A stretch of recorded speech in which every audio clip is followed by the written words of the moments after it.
Welcome to the Organic Matrix, the life guide in your pocket. Are you an empath who often finds yourself overwhelmed by emotions and energies around you? Do you struggle with setting boundaries and protecting your own energy? If so, you're not alone. Many highly sensitive individuals face these challenges on a daily basis, and it can be a constant struggle to navigate the storm of empathic overwhelm. But fear not, because in today's episode of the Organic Matrix, we will dive deep into the topic of managing empathic overwhelm and establishing boundaries with our special guest, Jennifer Moore. She is a renowned expert in supporting intuitives, lightworkers, and creatives on their journey to harness their abilities for good. As you journey through the Matrix, this information will serve you as a guiding light, empowering you to take control of your empathic abilities and find strength within your sensitivity. Jennifer's insights and practical strategies will help you embrace your empathic nature as a superpower rather than a curse, allowing you to thrive in the world that often feels overwhelming. So, bookmark this episode and keep it close for these moments where you need support in managing empathic overwhelm and establishing boundaries. It's time to reclaim your power and navigate the storm with confidence and grace. Looking for career advice, personal development tips, or inspiring stories? Our Matrix Mentors has you covered. Don't miss out. Bookmark our podcast and follow us on social media for a life guide in your pocket. Jennifer, it's an honor to have you on the show today. Oh, Samantha, I am so excited to be here. Thank you so much for inviting me. It really is a pleasure. It's an honor. Can you tell us a little bit about your journey and how you found your way of serving people today?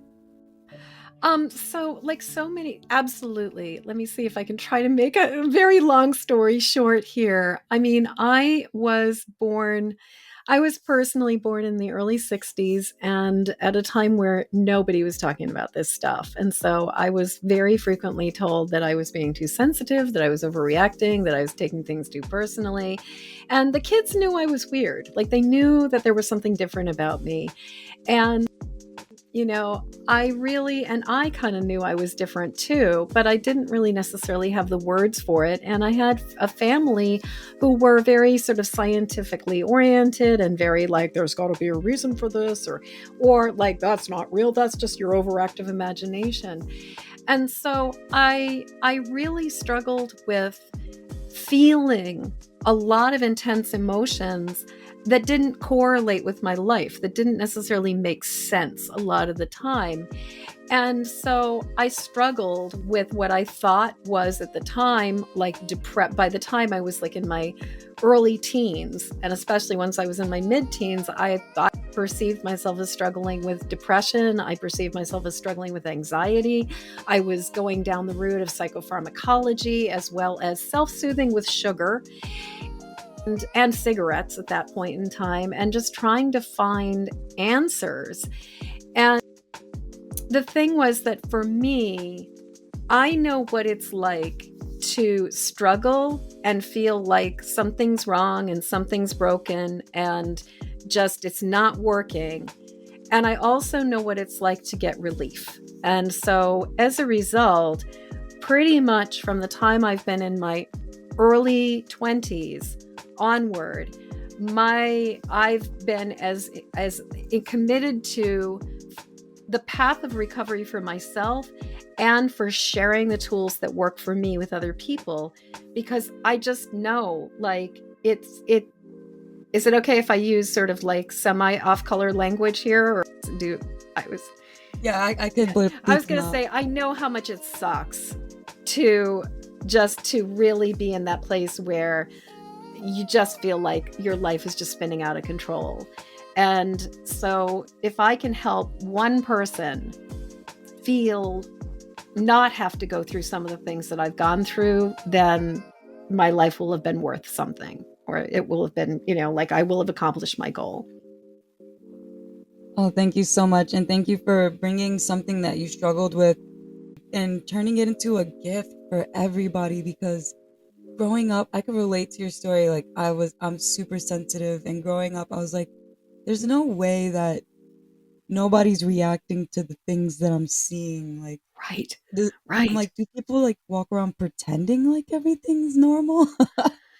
Yeah, I mean, I totally it's so baffling when you're picking things up and you're seeing things and you're noticing things and you're like, how is it that these people are not as sensitive to this? How is it that these people just don't care? Like it blew me away when I was a kid, even just watching kids just be able to let things roll off their back. Like it just wasn't a big deal. And I was like, but it is a really big deal. And then when I was like I think like 18 years old, I had this experience where I kind of had a glimpse at how other people see the world. I had been hanging out with some friends and had gone to, I was sort of doing a sleepover at some friend's house, and we had been partying all night and playing with some hallucinogens, which I had a glorious misspent youth, let's just say. I don't recommend it. No, don't try this at home.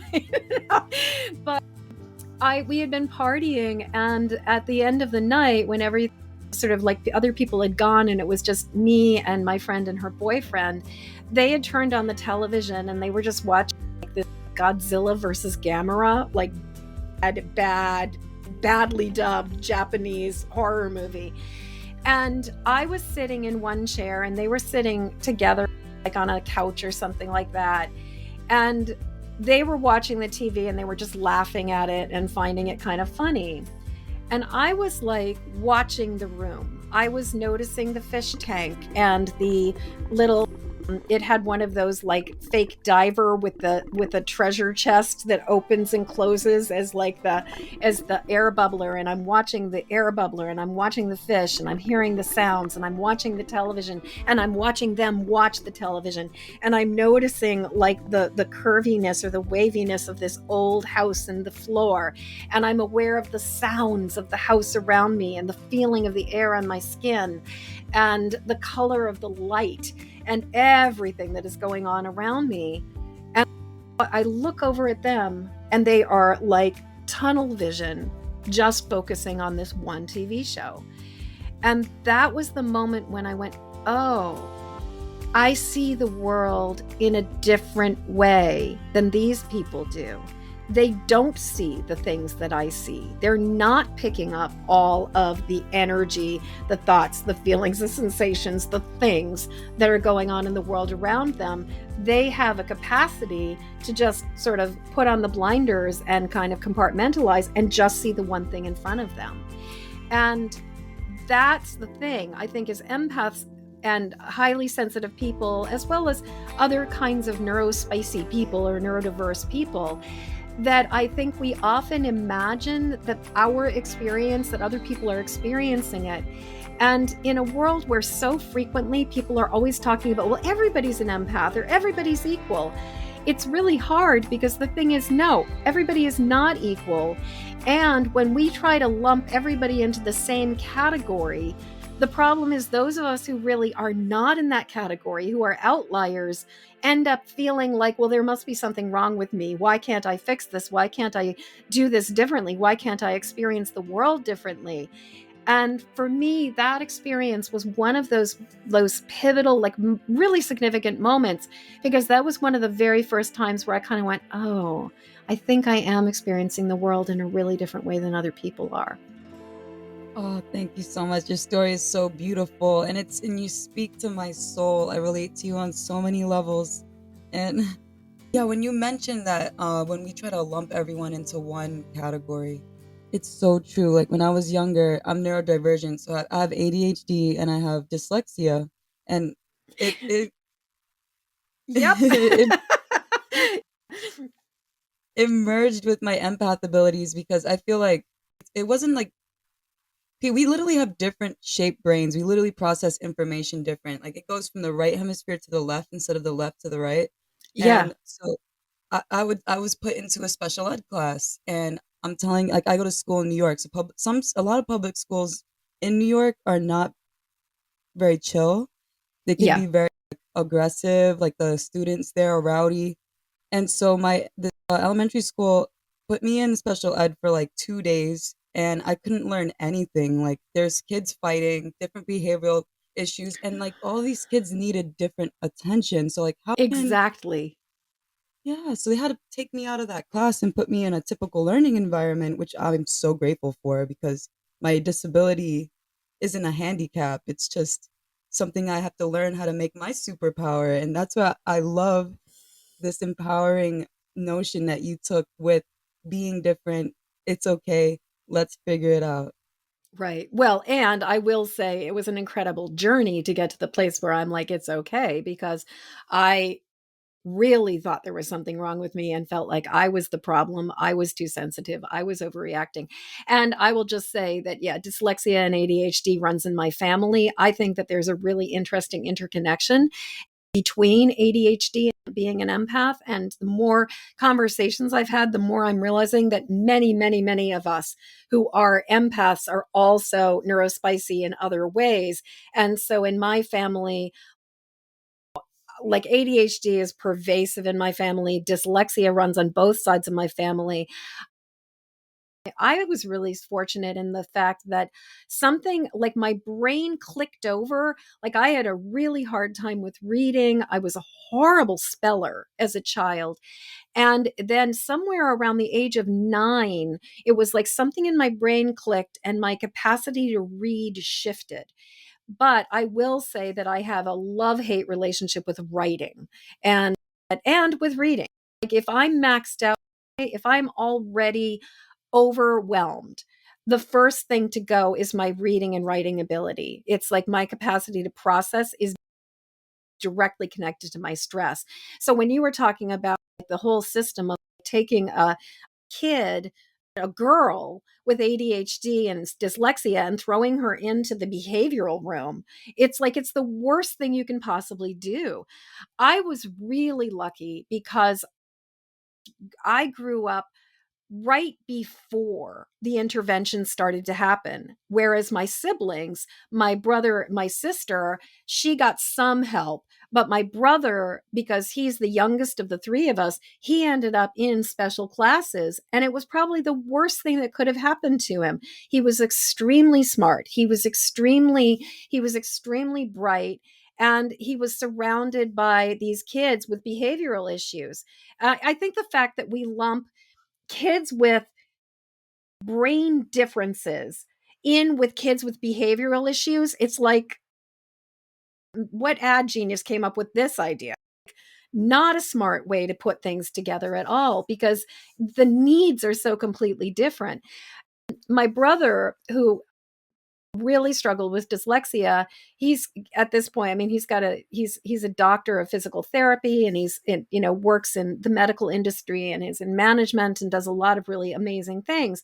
But one of the things he had to learn was to advocate for himself. So like, for example, if he's trying to take a test in a standard environment, he can't do it very well, so he would ask for, a private room where he could go take the test, where he wouldn't be distracted by all the noises and the sounds, and for there not to be a time limit because of his learning disability. And he would be able to do great with it. And so it's sort of funny that you speak about your experience with being put into these environments where it's really stressful. And of course, you just kind of, as an empath, just kind of completely imploded.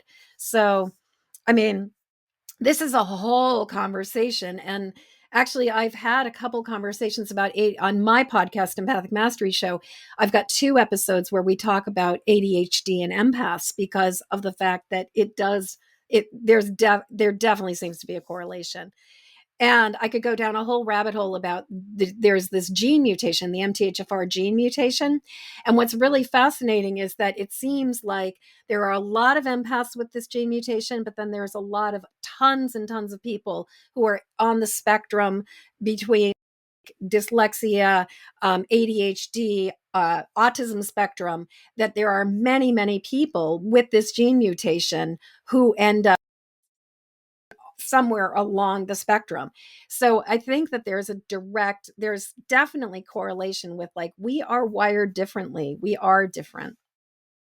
Yes. and I love it now, and especially like I love. Thank you so much for bringing up your personal experience with dyslexia and ADHD. I always find it so inspiring when I meet an author who's dyslexic, when I meet a doctor who's dyslexic, just to prove that it's no handicap.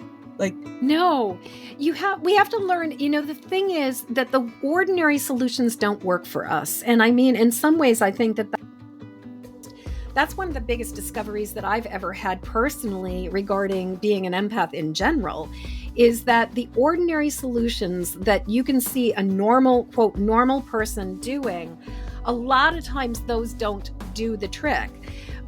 But what it means is that we have to find solutions that work for us, not try to force ourselves to fit into the solutions. So, for example, what I discovered in terms of writing the book was that the way for me to write the book started with teaching. I spoke the book. I had a group of people who wanted to learn the content.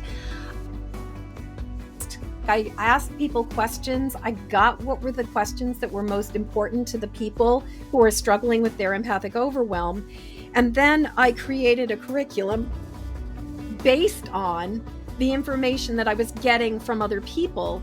And then I taught the whole thing, recorded the whole thing, transcribed the whole thing, and basically had the transcriptions as the raw text for the book. Then I kicked it over to a content editor who we had a conversation about, like, what needs to be in the book, how should this flow, what's the order of the thing. Like, we discussed the outline, we kind of had the vision of where it was going.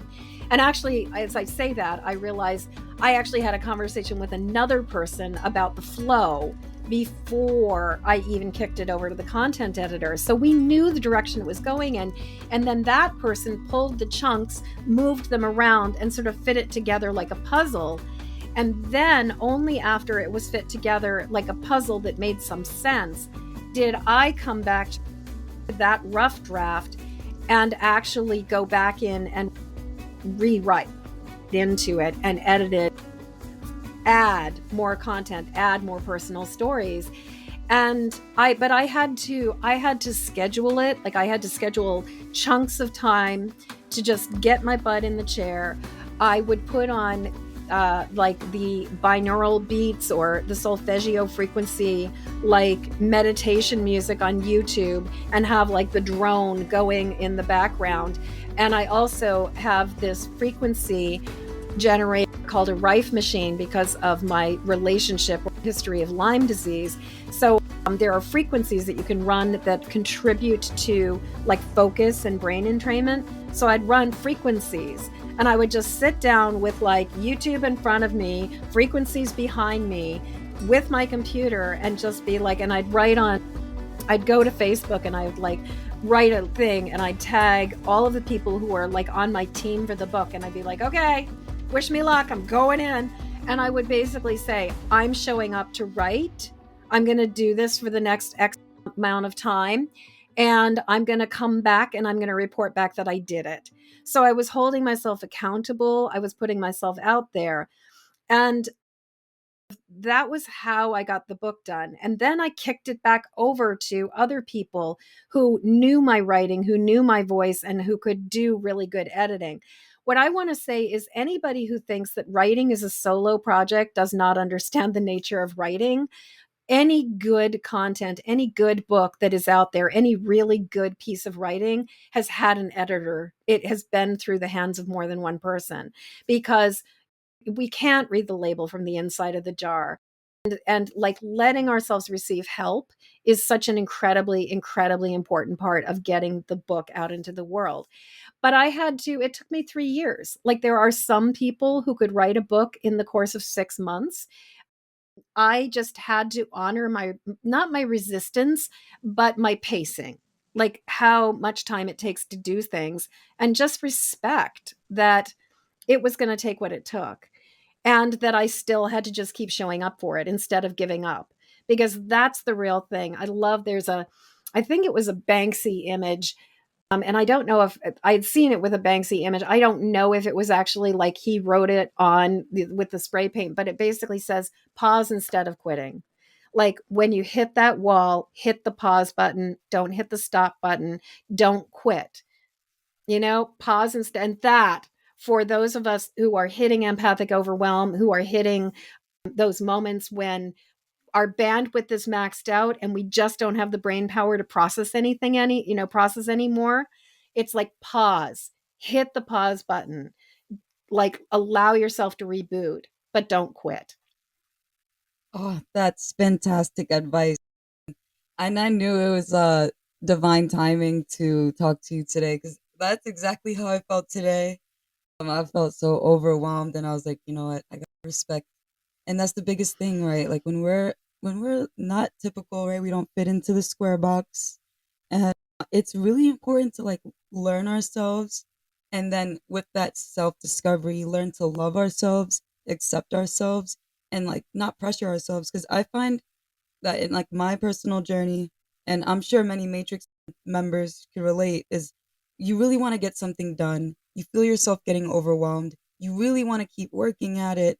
And then we start spiraling into these thoughts like, oh, remember when this person said this, or I have this disability. And these limiting beliefs start sneaking up when we're overwhelmed because our guard's down. So I love that advice. Thank you so much. You're so welcome. And I want to say something. I just learned about a trait, an ADHD trait that I didn't even know existed. I'm just pulling out my notebook to just be sure I'm saying the right words for it. But demand avoidance. I had never heard about this as a term in ADHD until I was talking with one of my mentors, like actually yesterday. And she's like, oh, yeah, that's demand avoidance. And it's like, it's this idea of when we have, even if we want to do something, that with the ADHD, there are these points where if we start feeling too much pressure coming at us, like if there's too much demand for the thing and we feel like, oh my God, like we have to get it done, then we just like, we hit this demand avoidance where we just hit this wall of like, I can't possibly do it. And and so it's sort of the joke about it is like, you're already feeling the pressure and then the next thing is like you just plummet, you just shut down because of that feeling of like there's too much demand, there's too much stuff coming at me. And one of the things I learned years ago, before I started working on the book and creating the online world that I've created and the courses and the trainings and things, I was working as a professional tattooer. Tattooing is a healing art, and I did that for many, many years. And the thing is that there is a point where I'm like thinking about, I've got like all these things to do. I've got to get the drawing done. I'm having a conversation with a client. I've got to get everything set up. I've got to like, I'm trying to fuse all these things. The phone is ringing. Other people are running around doing all this stuff.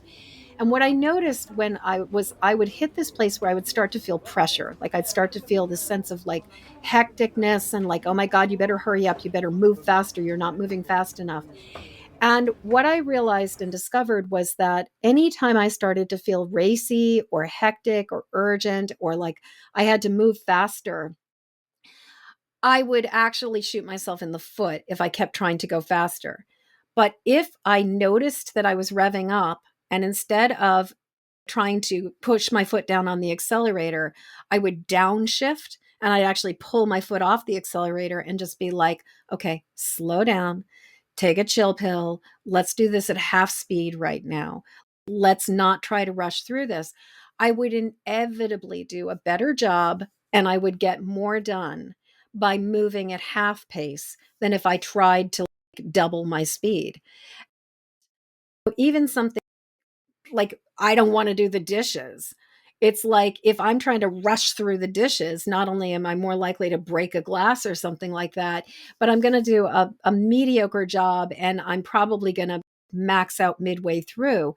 Whereas if I'm just taking that one plate or that one cup at a time and just dealing with things or being like, okay, let's rinse this off, put it in the dishwasher, it gets done.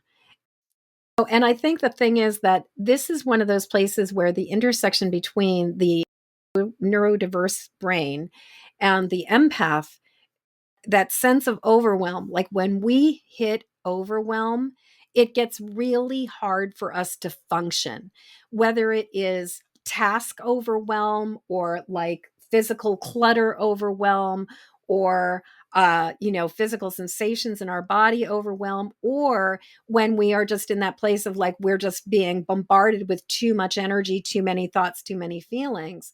That's quality of overwhelm makes it really hard to make sense of anything, and especially to be able to like move forward and like take the next step, because we can't even see the next step. We're just like, where am I going? What am I doing? Why am I here?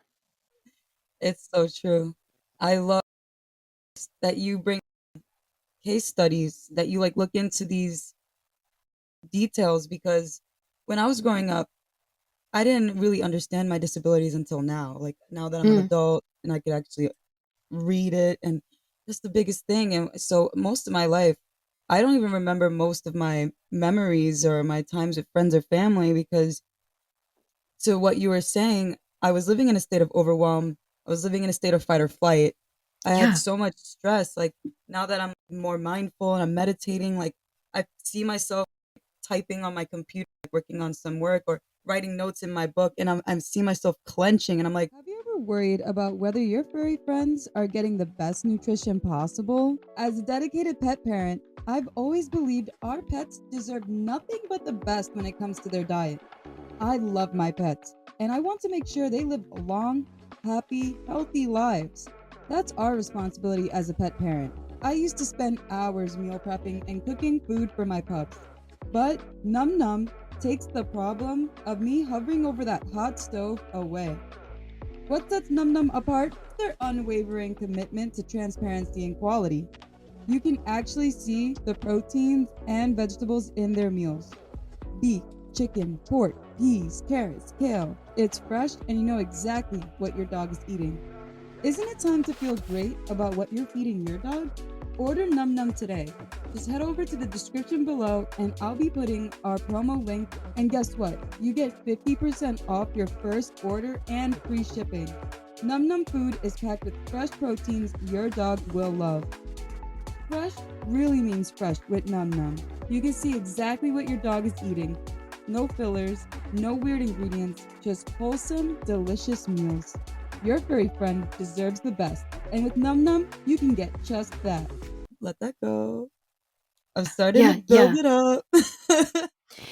Well, and even just notice your shoulders, like where, and maybe everybody listening to this right now, like just let's take a moment and just notice, like, actually, before you even notice your shoulders, notice your elbows. Like, where are your elbows? Are your elbows like, and then notice your shoulders. Are they up by your ears? Because one of the things I would always notice, especially when I was tattooing, was I was constantly holding my hands up like this. And I would have my elbows like up, and this particular state of being where you're kind of like working at shoulder length to everything is really stressful on the body and adds this sense of hecticness. And so it's sort of like, okay, are your like, let your hands drop, let your elbows drop, let your body drop, let your shoulders drop. Allow yourself to sink into gravity. And what a difference that is of like what it feels like to just allow your body to be held and supported and let sort of your shoulders be like down, let your elbows be down, as opposed to that sense of like, I have to hold myself up. And just even that, like just noticing where are your shoulders, where are your elbows, and just letting them drop. Oh, thank you. That felt like the little meditation that I needed all day. Yeah. Yeah. You and me both. I wanted to also ask, when did things start to flip in your life, noticing that you have different abilities of sensing different energies around you? When were you able to hone in on your unique qualities and start stepping into your power with them to help others? So for me, this was really incremental. I know that there are some people who have sort of like a aha moment and a really pivotal moment, but for me, it was kind of incremental, and it's sort of been I mean, I had a prophetic dream when I was 9, where I had this dream, this vivid dream that my mom had died. And it turned out that that was the night that my very first BFF's mom had died.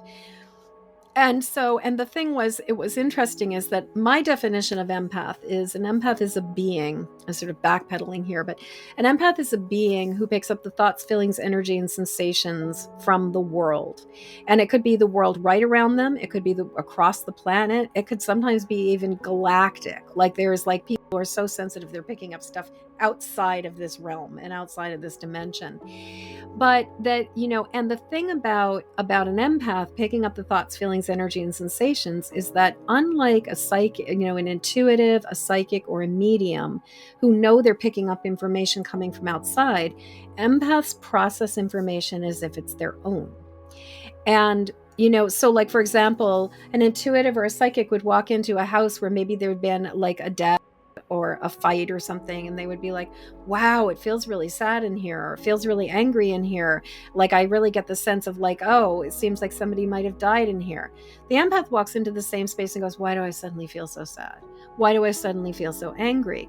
So interestingly, my dream, the way an empath processed the information, because instead of dreaming about her mom and her experience, I dreamed it was my mom and my experience. And I had the worst day of my 9-year-old life. Like I was just beside myself.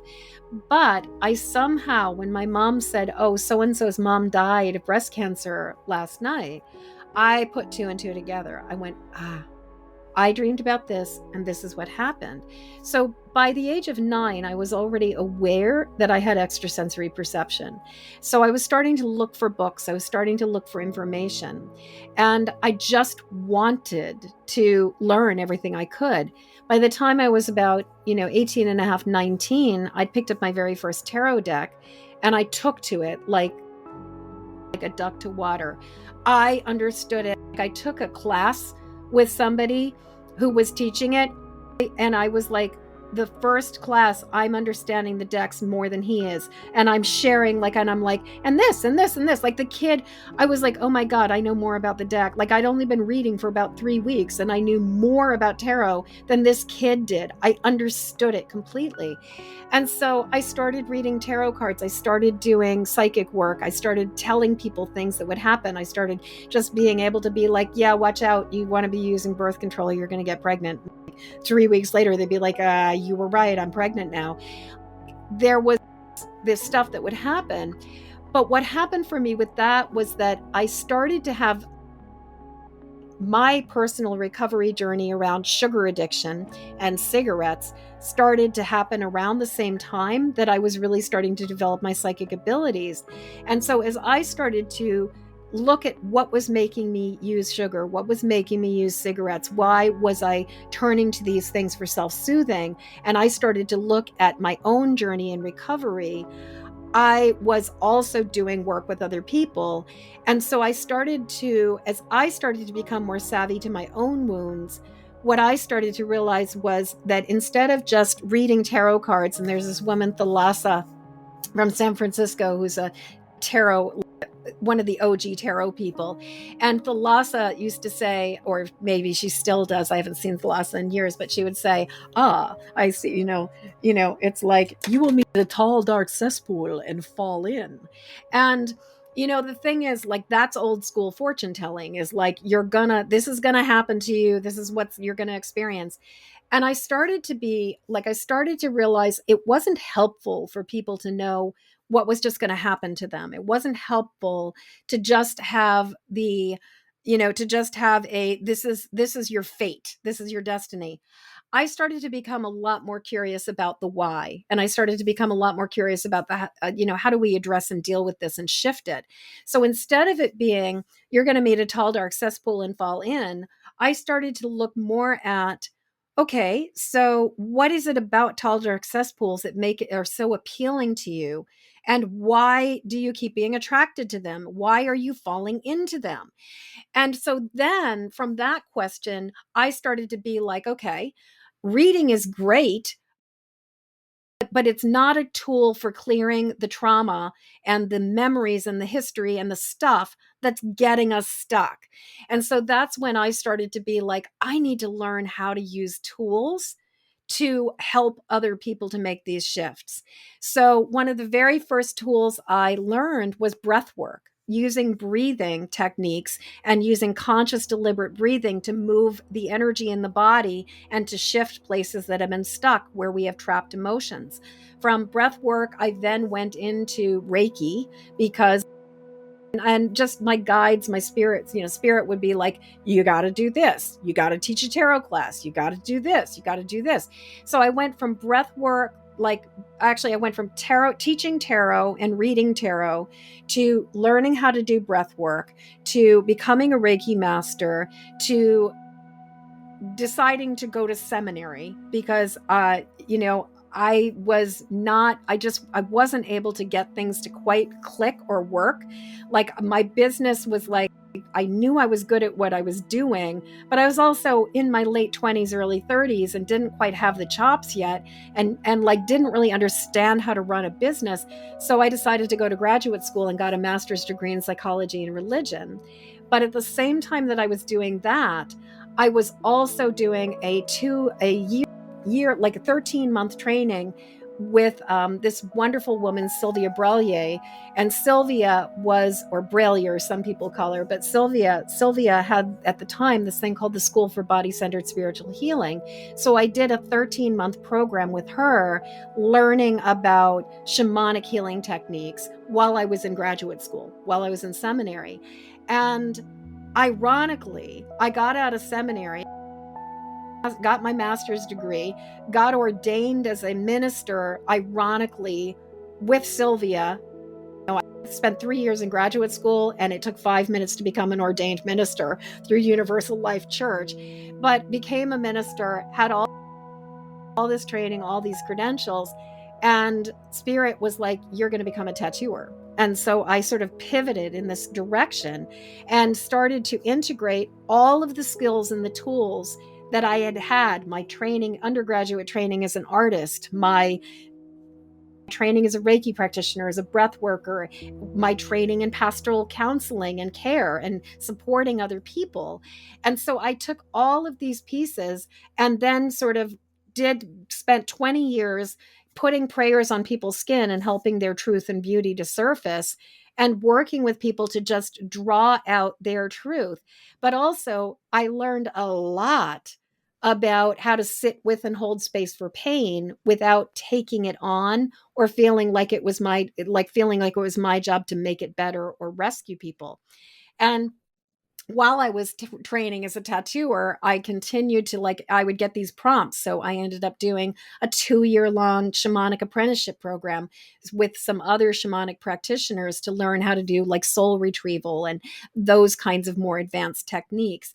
And as well as I discovered EFT, and I was like, I have to learn how to do this, which that was the big life change. That was the thing that allowed me to completely pivot and leave. We're talking a thriving business where I was booked out 6 to 8 months in advance, and where Spirit was like, yep, you're coming to an end with this. This is you've been doing it for 20 plus years. It's time for you to walk away from this now. And EFT was one of the tools, it was one of the things that allowed me to get out of my own way. And in case people are not aware, EFT, also known as tapping, stands for Emotional Freedom Techniques. And it's, the tapping. And it's where we basically apply light pressure or tap on acupuncture points. And it's kind of like a mental, emotional, spiritual acupressure or acupuncture without the needles. So that, so I went there. So as I said, for me, the journey's been this incremental journey of, I have a revelation, I have an experience, I get relief myself. I go, oh my God, I want to share this with other people. Most of the time I experience something, it works for me. I just want to spread the good news. I want people to know because I know how much it sucks to be stuck. I know how hard it is to be in that place where you're just feeling like I don't even know. I don't have any answers. I'm not really sure what's going to happen next. I hope I don't die. Like, and so that's a lot of what has motivated me. But anybody, I would just want to say that I think that unfortunately with the onset or with the excessive amount of social media we have and the excessive amount of like just like talking heads who claim to be experts and claim to know what they're doing, and all of this just like the curated lives that we see on social media all the time, I think people will get a very unrealistic perspective about how much time it takes to get to the places we need to get and to be where we need to be. Because there are a lot of people who never ever put on their training wheels who are claiming to be like master bike riders. And like a lot of people who will put their shingle up with 6 months of experience because and where they're like, hey, look at me, I'm a total success. And like some people you'll hear like, yeah, it was my first launch and I made $30,000 or I made $50,000 or I made $120,000 with this first launch. That, in my experience, is the exception, not the rule. But many people, when things are taking longer than they imagine it will, I think so frequently they think, what's wrong with me? Why is this taking me so much time? Why is this so much harder? It looks like it's really easy for those people. And what I would say is maybe there are some people who where their mileage may vary. Maybe, certainly you get these people who do like a cute kitty video and their YouTube blows up and everything goes viral. But in most cases, it is a slow and steady wins the race. And it's very much this incremental process. So I just really wanted to say that about just like the journey to come to these places. It's like we discover something, we work with it, we integrate it, then we come up to the next level and the next level. Like it is, the journey is not like you just walk through a door and your whole life is different. In my experience, most of the time, the journey is more like a staircase where it's like you take one step and you might hang out on that stair or that floor for quite a while. And then you move to the next floor and you move to the next floor and you move to the next floor. And, who I am today, I'm imagining if we talked 5 years from now, I will probably have incorporated new things. I will have probably learned new stuff. I'll probably have had more epiphanies. I probably will understand even more like what it means to be highly sensitive and empathic, as well as neurospicy dealing with ADHD. So I just really, talking about the fact that it's incremental feels really important to me. Oh, thank you so much. And it very much is. And you touched upon social media, and like you gave me an epiphany when you mentioned it, because when we look at these people who are exhibiting a lifestyle that many people think they want, right? But the things that we think that we want isn't coming from us, it coming from comparison from outside of us. So we there's so much more to life when we start looking inside of our own desires. Where do we feel joy? When I meditate, I'm doing this book called The Master Key System by Charles Apanel. And I'm up to this part where I have to meditate and think about positive associations and recreate the friends, the building, the experience. And as I meditate, I'm struggling to finish this week of training because I'm struggling to stay focused on one association. But if I were to be frank, my most positive association is spending late nights outside with my dogs and my boyfriend doing what I do every single day. It's not being on a yacht at a beach with all my friends or going to Dominican Republic, or it's not that. And so I love that you mentioned that because, you know, I I honor and love the people who talk about the work is hard. Like Tony Robbins, he talks about how when he was my age, like 26, 28, and he hit success with his life coaching, but he found himself tall, chubby, unhappy, burnt out, and cranky. Tony Yeah. Robbins. Tony And Robbins. and he had to like dial it back and learn what is adequate self-care? What does Yeah. my success look like? What does that feel like? Because it wasn't what he thought it was. Right. And what do I really want? we spend so much time projecting into this idea of what we think we should want that we don't always give ourselves permission to admit what we actually want. And a lot of times that can be, there's this aspect of, in EFT, there's a term called secondary gain, like the idea of, you're saying you want something on one level, but then there's another part of you that wants something different. An example would be somebody has a health issue and they're saying they want to feel better. But the thing is, maybe they have a mom who never acknowledged them or took care of them as a little kid. And all of a sudden, they're getting the attention that they never got.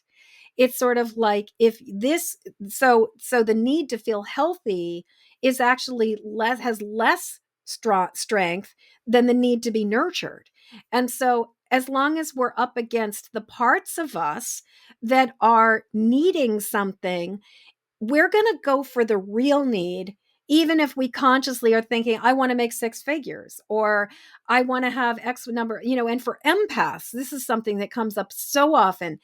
If we are not dealing with our professional and personal and energetic boundaries, and we are doing what is classic light worker, empath, people pleaser stuff, which is that we are over giving, we are over delivering, we are constantly giving, giving, giving, giving, giving, and we are absorbing and taking on the pain and the struggles of our clients.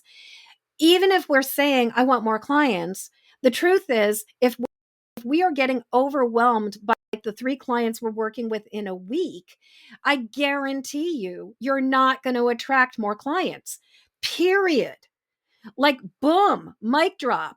And that's the thing. It's like, it does not matter how many affirmations you say. It does not matter how many BNIs you go to. It does not matter how many, like, shaking the tree and making the phone calls. I guarantee you, even if you get another client in, you are going to sabotage it. Something is going to happen. Maybe that client will show up and then another one will drop, because we have an energetic capacity for certain things. And if we are maxing ourselves out because our boundaries aren't in place, then we will not be able to grow. We just, like, it just, even if we say we want this, we will not be able to grow. And yeah, I could tell you this whole story about cucumber, which you might have seen because I had talked about it on TikTok a little while ago.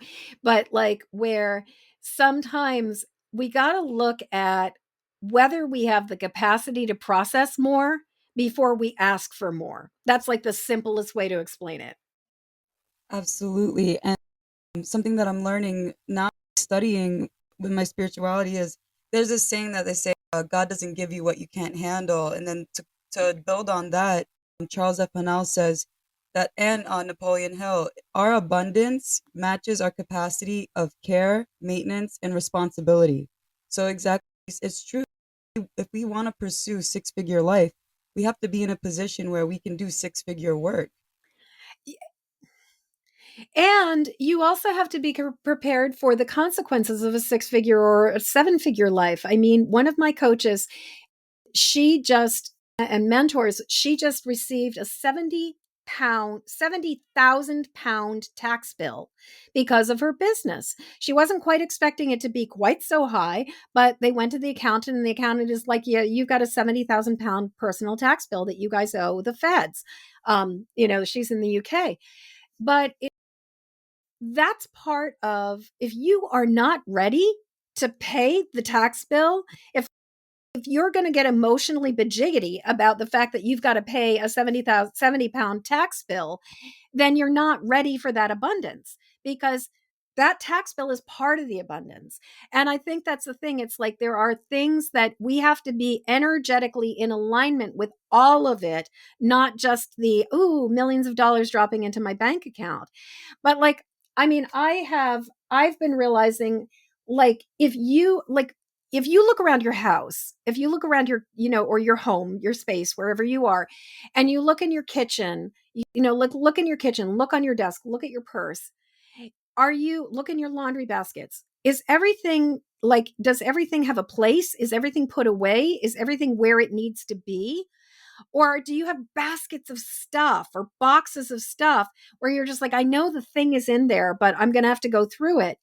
The thing is that if, we talk about abundance and we kind of have this idea that abundance is all like positive, but abundance is abundance is abundance.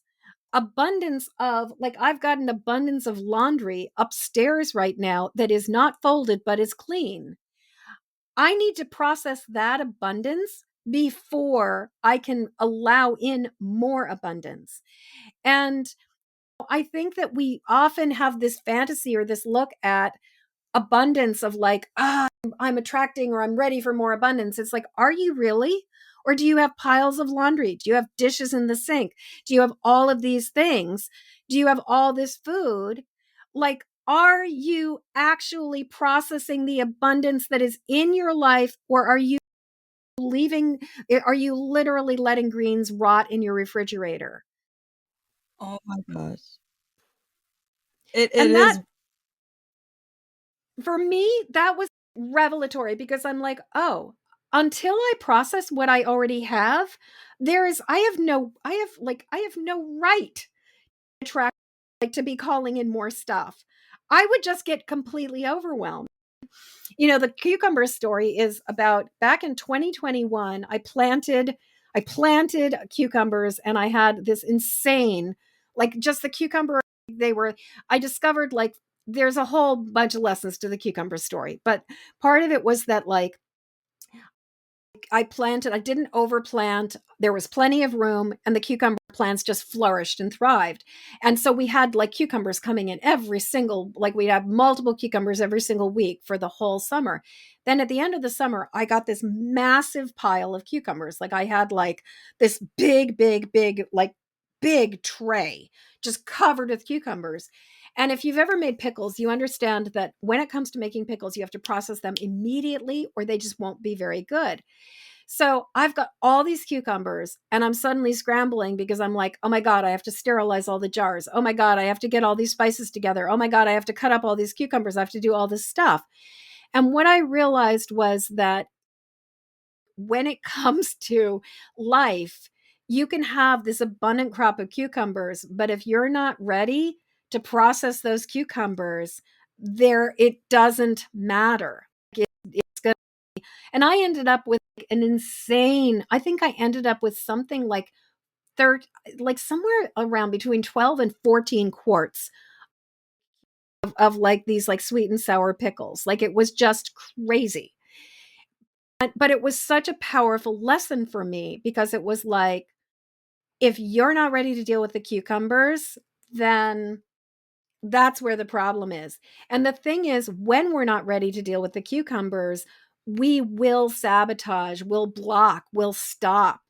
And so part of me is like, fold your laundry, deal with your dishes, eat the food that's in your refrigerator, and then ask for more.